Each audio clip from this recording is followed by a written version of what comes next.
കഥയെ ആരംഭിക്കുന്നത് ചാർലി എന്ന യുവതിയെ പരിചയപ്പെടുത്തിക്കൊണ്ടാണ്. യുഎസിൽ ആയിടയ്ക്ക് വലിയ തോതിൽ വളർന്നു വന്ന ഒരു പ്രോമിനന്റ് ഫാഷൻ കമ്പനിയുടെ പ്രധാന ഉടമസ്ഥരിൽ ഒരാളായിരുന്നു അവർ. ചാർലി ഡിവോഴ്സ്ഡായ വ്യക്തിയാണ്.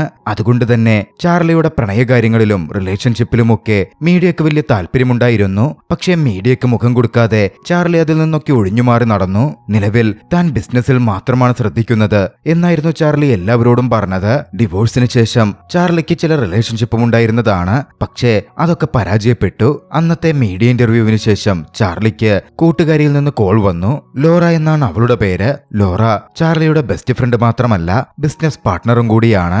ആ കമ്പനിയിൽ 51% ഷെയർ ഉള്ളത് ചാർലിക്കാണ്. ലോറയ്ക്കും നല്ല തോതിൽ ഷെയർ ഉണ്ട്. ചാർലിയാണ് നിലവിൽ ആ കമ്പനിയുടെ ഉടമസ്ഥ എന്ന് വേണമെങ്കിൽ പറയാം. ഗോഡ്ഫ്രീ എന്ന പേരുള്ള ഫാഷൻ ഡിസൈനറുടെ കാര്യം സംസാരിക്കാനായിരുന്നു ലോറ ചാർലിയെ വിളിച്ചത്.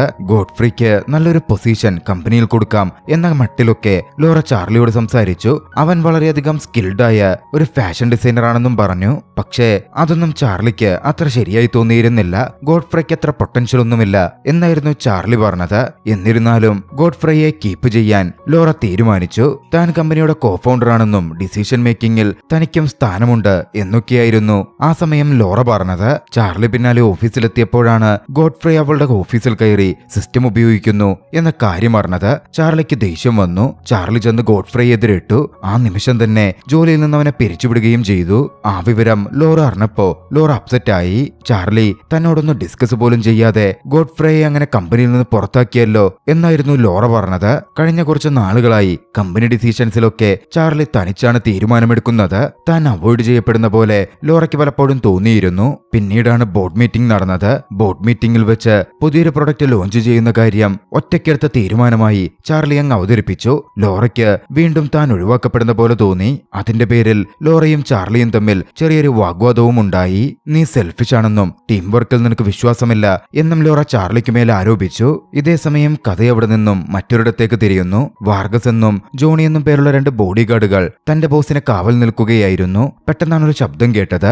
അവരുടെ ബോസ് ഒരു സ്ത്രീയെ കടന്നാക്രമിക്കാൻ ശ്രമിച്ചിരുന്നു. ജോണി കയറി ചെന്ന് ബോസിനിട്ട് നല്ലത് പൊട്ടിച്ച് ആ ലേഡിയെ രക്ഷപ്പെടുത്തി. അതോടെ ജോണി ജോലിയിൽ നിന്ന് പുറത്താക്കപ്പെടുകയും ചെയ്തു. പിന്നീട് കുറച്ച് ദിവസങ്ങൾക്ക് ശേഷം ചാർലിക്ക് ഒരു കൊറിയർ കിട്ടി. അതിലൊരു പാവയും ഒരു ഭീഷണിക്കത്തും ഉണ്ടായിരുന്നു. ചാർലിയുടെ ജീവനെടുക്കും എന്ന മട്ടിലായിരുന്നു ഭീഷണിക്കത്ത്. ചാർലി ആ വിവരം കമ്പനിയുമായി ഡിസ്കസ് ചെയ്തു. ലോറയും വിവരം അറിഞ്ഞു. ലോറ പറഞ്ഞു, ഇതങ്ങനെ നിസ്സാരമായി കാണാൻ പറ്റില്ല. ചാർലിക്ക് മേൽ വേണമെങ്കിൽ ത്രെട്ടുകൾ ഉണ്ടാകാം. അവരുടെ കമ്പനി അത്രയും വേഗത്തിലാണല്ലോ വളരുന്നത്. എന്തായാലും ചാർലിക്ക് വേണ്ടി ഒരു ബോഡി ഗാർഡിനെ കമ്പനിയിൽ നിന്നും ഹയർ ചെയ്യാം. ചാർലി അതൊന്നും വേണ്ടെന്ന് പറഞ്ഞു. പക്ഷേ ലോറ നിർബന്ധം പിടിച്ചു. ചാർലിയുടെ ജീവൻ ഒരുപാട് വാല്യൂ ഉള്ളതാണ്. അങ്ങനെ അവോയ്ഡ് ചെയ്യാൻ പറ്റില്ല. പിന്നെ ഇതൊരു നീണ്ട കാലയളവിലേക്കൊന്നുമല്ല. പോലീസ് ഈ വിഷയം അന്വേഷിച്ച് ആരാണ് ആ വാർണിംഗ് ലെറ്റർ അയച്ചത് എന്ന് കണ്ടെത്തുന്നതുവരെ വേണ്ടു. ഒടുവിൽ ചാർലിയും തലകുലുക്കി. അടുത്ത ദിവസം ചാർലി കമ്പനിയിലേക്ക് ഇറങ്ങാൻ വേണ്ടി പുറത്തേക്ക് ഇറങ്ങിയപ്പോ കാറിന് സമീപം ഒരാൾ മുട്ടുകുത്തിയിരിക്കുന്നത് കണ്ടു. ഏതോ ഒരാൾ തന്നെ കൊല്ലുവാൻ ബോംബ് വെക്കുകയാണോ എന്ന മട്ടിൽ സംശയിച്ച ചാർലി പോലീസിൽ വിളിച്ചു. പിന്നാലെ ആ വ്യക്തി ചാർലിക്ക് മുമ്പിലേക്ക് കയറി വന്നു. ചാർലി വേഗം പെപ്പർ സ്പ്രേ എടുത്തു പ്രയോഗിച്ചു. പക്ഷെ പിന്നെയായിരുന്നു ചാർലി മനസ്സിലാക്കിയത് അത് ലോറ തനിക്ക് വേണ്ടി ഹയർ ചെയ്ത ജോണി എന്ന ബോഡി ഗാർഡ് ആണെന്ന്. ചാർലി പക്ഷേ അപ്പോഴും അത് വിശ്വസിക്കുന്നുണ്ടായിരുന്നില്ല. ഒടുവിൽ ജോണി തന്റെ കാർഡടക്കം കാണിച്ച് കാര്യങ്ങൾ വിശദീകരിച്ചപ്പോഴായിരുന്നു ചാർലി വിശ്വസിച്ചത്. എന്തായാലും അബദ്ധം പിണഞ്ഞു. ജോണിയോടൊന്ന് ഫ്രഷ് ആയിക്കോളാൻ ചാർലി പറഞ്ഞു. ശേഷം അവിടെ കാത്തിരുന്നു. അബദ്ധം പിണഞ്ഞതിന് രണ്ടുപേരും പരസ്പരം ക്ഷമ ചോദിക്കുകയും ചെയ്തു. ചാർലിയോട് അറിയിച്ചിട്ട് വേണമായിരുന്നു താൻ ജോലിക്കെത്താൻ എന്ന് പറഞ്ഞിട്ടായിരുന്നു ജോണി ക്ഷമ ചോദിച്ചത്. ചാർലി നടന്ന കാര്യങ്ങൾക്കും. എന്തായാലും ഇരുവരും അവിടെ നിന്നും പുറത്തു പോവാൻ ഇറങ്ങി. ജോണി ഡ്രൈവ് ചെയ്യാൻ വേണ്ടി വണ്ടിയെടുക്കാൻ ചെന്നെങ്കിലും അത് വേണ്ടെന്നും നിങ്ങൾ എന്റെ ബോഡി ഗാർഡാണ്, ഡ്രൈവർ അല്ലെന്ന് പറഞ്ഞ് ചാർലി തന്നെ വണ്ടിയെടുത്തു. പോകുന്ന വഴിക്ക് ചാർലി ചോദിച്ചു, നിങ്ങളുടെ ബോഡി ഗാർഡ് സർവീസ് എങ്ങനെയാ? യജമാനനെ രക്ഷപ്പെടുത്താൻ വേണ്ടി ജീവൻ കൊടുക്കാൻ വരെ നിങ്ങൾ തയ്യാറാവുമോ? അതൊരു ടെസ്റ്റ് ആണെന്ന് ജോണിക്ക് തോന്നിയിരുന്നു. ജോണി മറുപടി പറഞ്ഞു, ഞാൻ എന്റെ ജോലിയെ ഉത്തരവാദിത്വത്തോടുകൂടിയാണ് കാണുന്നത്. ആ ഉത്തരവാദിത്വം നിറവേറ്റാൻ വേണ്ട എന്ത് കാര്യവും ഞാൻ ചെയ്യും. യാത്രയ്ക്കൊടുവിൽ അവർ എത്തിച്ചേർന്നത് ഒരു ഹോസ്പിറ്റലിലേക്കായിരുന്നു. ജോണിയോട് കാറിൽ തന്നെ വെയിറ്റ് ചെയ്യാൻ പറഞ്ഞ് ചാർലി ഹോസ്പിറ്റലിനകത്തേക്ക് പോയി. പക്ഷേ ജോണിക്ക് അങ്ങനെ അവിടെ തുടരാൻ പറ്റുമായിരുന്നില്ല. ചാർലി കാണാതെ ചാർലിയുടെ പിന്നാലെ പതുങ്ങി ജോണി ഹോസ്പിറ്റലിനകത്തേക്ക് ചെന്നു. ചാർലിയുടെ സേഫ്റ്റി ജോണിക്ക് ഇമ്പോർട്ടന്റ് ആണല്ലോ. അകത്തെത്തിയതും ചാർലി അവിടുത്തെ ഒരു ഡോക്ടറുമായി സംസാരിച്ചു നിൽക്കുന്നത് ജോണി നോക്കിക്കണ്ടു. ചാർലി ഡോക്ടറോട് സംസാരിച്ചത് അവിടെ അഡ്മിറ്റായിരുന്ന ഒരു യങ്ങർ ക്യാൻസർ പേഷ്യന്റിന്റെ ചികിത്സയുടെ കാര്യങ്ങളായിരുന്നു. ജോണിക്ക് അതൊന്നും കേൾക്കാൻ സാധിച്ചില്ല. ചാർലി തിരികെ പോരുന്നതിനു മുമ്പേ ജോണി കാറിലെത്തിയിരുന്നു. ചാർലിക്ക് സുഖമുണ്ടാവില്ല എന്നായിരുന്നു ജോണി ചിന്തിച്ചത്. കാറിനകത്ത് കയറിയപ്പോ ജോണിയുള്ള കാര്യം പറഞ്ഞു. ഞാൻ ചാർലിയെ ഫോളോ ചെയ്ത് ഹോസ്പിറ്റലിനകത്തെത്തിയിരുന്നു. കാരണം ചാർലിയുടെ സുരക്ഷ തന്റെ ഡ്യൂട്ടിയാണ്. പക്ഷേ എന്താ അവിടെ നടന്നതെന്നൊന്നും എനിക്ക് മനസ്സിലായില്ല. രോഗിയായ ഒരു സ്ത്രീയെ കാണുന്നത് എനിക്കല്പം ബുദ്ധിമുട്ടുള്ള കാര്യമാണ്. എന്റെ അമ്മ രോഗിയായി മരണപ്പെട്ടതായിരുന്നു. അതിന്റെ ട്രോമ എന്റെ ഉള്ളിലുണ്ട്. ചാർലിയോട് രോഗാവസ്ഥയെപ്പറ്റി അവൻ ചോദിച്ചു. പക്ഷേ ചാർലി തനിക്ക് രോഗമൊന്നുമില്ലെന്നും താൻ ഹെൽത്തിയാണ് എന്നുമായിരുന്നു മറുപടി പറഞ്ഞത്. പിന്നീട് അങ്ങോട്ടേക്കും ജോണിയുടെ ബോഡിഗാർഡ് സർവീസ് തുടർന്നു. ഒരു ഘട്ടത്തിലും ചാർലിയെ ഡിസ്റ്റർബ് ചെയ്യുന്ന ഒരു കാര്യവും ജോണിയുടെ പക്കൽ നിന്നുണ്ടായില്ല. എപ്പോഴും അവളെ പ്രൊട്ടക്ട് ചെയ്ത് ജോണി അവളുടെ കൂടെ ഉണ്ടായിരുന്നു. ചാർലിയുടെ പേഴ്സണൽ കാര്യങ്ങളിലൊന്നും ജോണി ഇടപെട്ടതേയില്ല. അങ്ങനെ ബിസിനസ് ആവശ്യങ്ങളൊക്കെ കഴിഞ്ഞ ശേഷം ചാർലിയെ വീട്ടിൽ ഡ്രോപ്പ് ചെയ്ത് ബൈ പറഞ്ഞ് ജോണി ഇറങ്ങി. പക്ഷേ ചാർലിയെ പറ്റിയുള്ള ക്യൂരിയോസിറ്റി ജോണിക്ക് വിട്ടുപോയിരുന്നില്ല. ജോണി ആശുപത്രിയിലെത്തി ഡോക്ടറെ കണ്ട് കാര്യങ്ങൾ ചോദിച്ചു. പക്ഷേ ഡോക്ടറും ഒന്നും വിട്ടുപറയാൻ കൂട്ടാക്കിയില്ല. ഇതേസമയം മറുവശത്ത് ഗോഡ്ഫ്രേക്ക് ഒരു അൺനോൺ നമ്പറിൽ നിന്ന് മെസ്സേജുകൾ കിട്ടിത്തുടങ്ങി. ഗോഡ്ഫ്രേയുടെ ജോലി നഷ്ടപ്പെട്ടിരിക്കുകയാണല്ലോ. തന്റെ കൂടെ ചേർന്ന് ചാർലിയോട് പ്രതികാരം ചെയ്യാൻ ആഹ്വാനം ചെയ്യുന്ന കുറെ മെസ്സേജുകളായിരുന്നു അത്. ചാർലിക്ക് ഭീഷണി കത്തയച്ച അതേ വ്യക്തിയുടെ മെസ്സേജുകൾ. ഗോഡ്ഫ്രേ ആദ്യമൊന്നും മടിച്ചെങ്കിലും നല്ലൊരു ഭാവി വാഗ്ദാനം ചെയ്തപ്പോ ഗോഡ്ഫ്രേ അതിൽ പങ്കുചേരാൻ തീരുമാനിച്ചു. അടുത്ത ദിവസം ധൃതിയിൽ ചാർലി നടന്നു വരുമ്പോ ജോണിയുടെ ദേഹത്തേക്ക് അബദ്ധത്തിൽ അവൾ കോഫി കൊട്ടി. ജോണിയോട് റെസ്റ്റ് റൂമിൽ ചേഞ്ച് ചെയ്യാൻ നിൽക്കാനും താൻ മറ്റൊരു നല്ല വസ്ത്രവുമായി വരാം എന്നും പറഞ്ഞ ചാർലി പോയി. ജോണി റെസ്റ്റ് റൂമിൽ വസ്ത്രം മാറി നിൽക്കാൻ തുടങ്ങി. അപ്പോഴായിരുന്നു ചേഞ്ച് ചെയ്യാനുള്ള വസ്ത്രവുമായി ചാർലി അങ്ങോട്ടേക്ക് എത്തുന്നത്. ജോണിയുടെ മാസ്കുലിൻ ബോഡി കണ്ടതും ചാർലി അതിൽ കുറച്ച് അട്രാക്റ്റഡ് ആകുന്നുണ്ട്. ജോണിയുടെ തുടയിൽ വലിയൊരു മുറിപ്പാടുമുണ്ടായിരുന്നു. ചാർലി അത് നോക്കിക്കണ്ടു. അതിൽ ക്യൂരിയോസിറ്റി തോന്നിയ ചാർലി ജോണിയുടെ ബാക്ക്ഗ്രൗണ്ട് ചെക്ക് ചെയ്യാൻ തുടങ്ങി. അപ്പോഴാണ് ജോണി ഒരു മുൻകാല അമേരിക്കൻ പട്ടാളക്കാരനാണെന്നും വലിയൊരു അപകടത്തിൽ 3 സ്ത്രീകളുടെ ജീവൻ രക്ഷിച്ചിട്ടുണ്ട് എന്നും ചാർലി മനസ്സിലാക്കുന്നത്. അപ്പോൾ സംഭവിച്ചതാണ് തുടയിലെ ആ മുറിവെന്നും ചാർലി തിരിച്ചറിഞ്ഞു. ആ സമയത്താണ് ഓഫീസിലെ നമ്പറിലേക്ക് ചാർലിയെ ഭീഷണിപ്പെടുത്തിക്കൊണ്ടൊരു കോൾ വരുന്നത്. പരിശോധനയിൽ ആ കോൾ വന്നിരിക്കുന്നത് ചാർലിയുടെ തന്നെ ഓഫീസിൽ നിന്നാണെന്ന് വ്യക്തമായി. പക്ഷേ അങ്ങനെ ഭീഷണിപ്പെടുത്തുന്ന തരത്തിൽ ആരെങ്കിലും കോൾ ചെയ്യുന്നതായി ഒരു എംപ്ലോയിയും കണ്ട ഒരു തെളിവുമില്ല. അതോടെ ലോറ കുറച്ച് ഭയപ്പെട്ടു. ലോറ ചാർലിയോട് ഓഫീസിൽ തൽക്കാലത്തേക്ക് വരണ്ടെന്നും 2 ദിവസം റെസ്റ്റ് എടുക്കാനും ആവശ്യപ്പെട്ടു. അങ്ങോട്ടേക്കെത്തിയ ജോണി സംഭവം പോലീസിൽ റിപ്പോർട്ട് ചെയ്യാമെന്നും CCTVയും മറ്റും പരിശോധിച്ച് അവർ അന്വേഷിക്കട്ടെ എന്നും പറഞ്ഞു. പിന്നാലെ ചാർലിയും ജോണിയും ഓഫീസിൽ നിന്ന് പുറപ്പെട്ടു. പോകുന്ന വഴിക്ക് ചാർലി ജോണിയോട് നിനക്കാരെങ്കിലും സംശയമുണ്ടോ എന്ന് ചോദിച്ചു. ഗോഡ്ഫ്രേയുടെ കാര്യമായിരുന്നു ജോണി പറഞ്ഞത്. ഗോഡ്ഫ്രേയുമായിട്ടായിരുന്നല്ലോ ചാർലി ഇതിനു മുമ്പ് ഒരു പ്രശ്നമുണ്ടാക്കിയത്. ഒരുപക്ഷെ അവനാവും ചിലപ്പോൾ ഈ ഭീഷണികൾക്ക് പിന്നിൽ. പക്ഷെ അങ്ങനെ ഉണ്ടാവാൻ സാധ്യതയില്ല. ഗോഡ്ഫ്രേ അങ്ങനെ ഒരുത്തനല്ല എന്നായിരുന്നു ചാർലി പറഞ്ഞത്.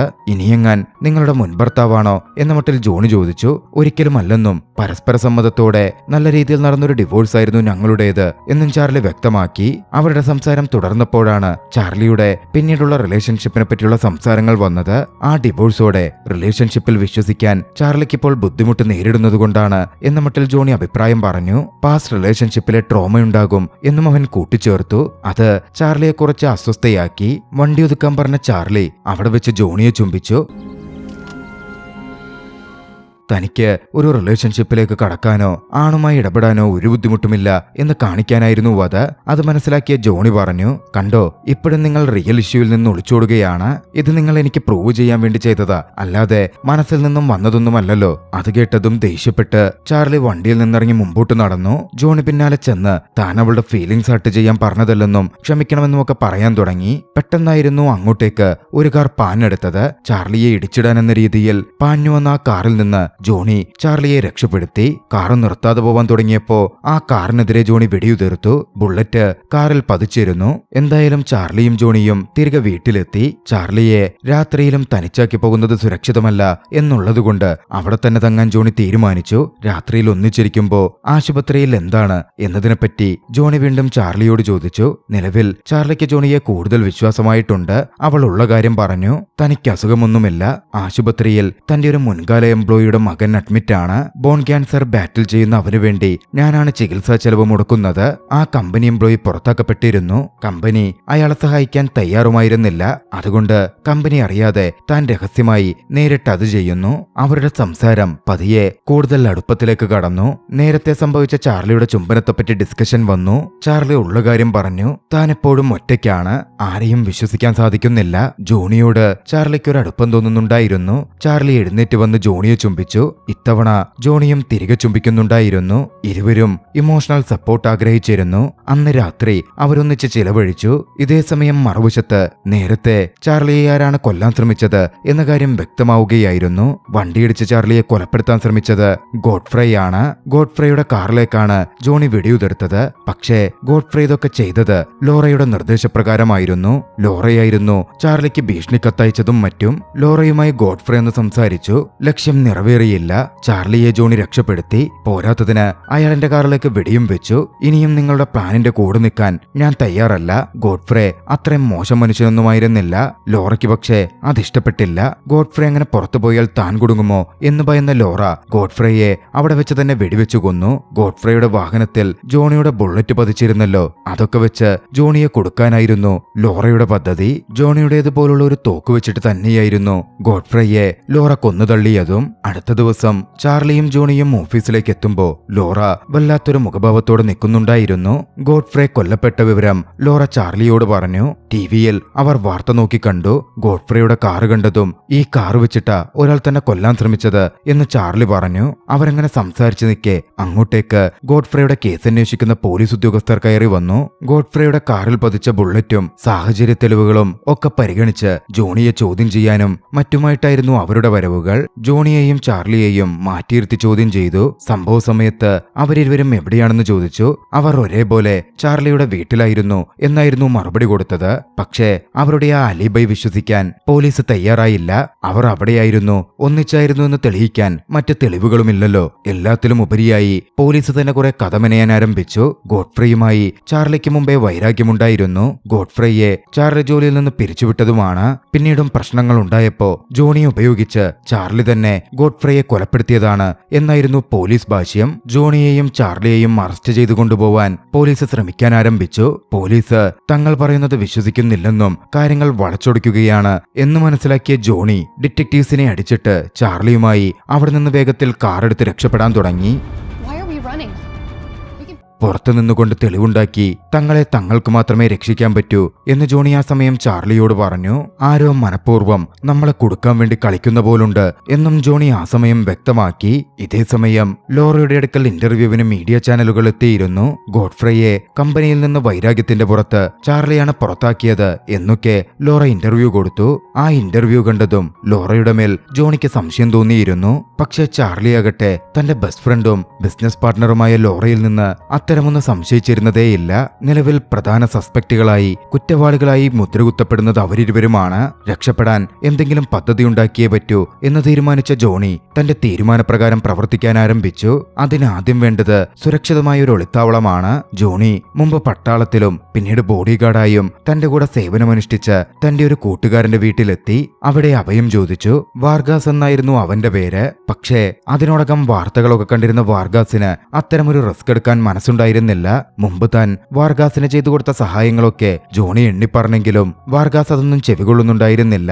അപ്പോഴാണ് ചാർലി നല്ലൊരു തുക വാർഗാസിന് ഓഫർ ചെയ്തത്. വാർഗാസ് അതിൽ വീണു. അവർക്ക് അഭയം കൊടുക്കാമെന്ന് പറഞ്ഞു.